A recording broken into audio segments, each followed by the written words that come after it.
هل تعاني من جرثومة المعدة؟ إليك الحل الطبيعي السحري: الزنجبيل. جرثومة المعدة هي بكتيريا حلزونية تهاجم جدار المعدة، بتسبب حموضة، غثيان، ألم وانتفاخ مستمر.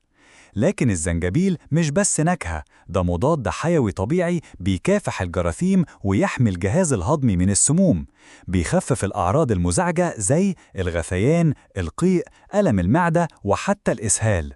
استخدمه كالتالي: اطحن شوية زنجبيل، ضيف له مياه سخنة، سيبه 10 دقايق واشربه دافي وانتظر الفرق.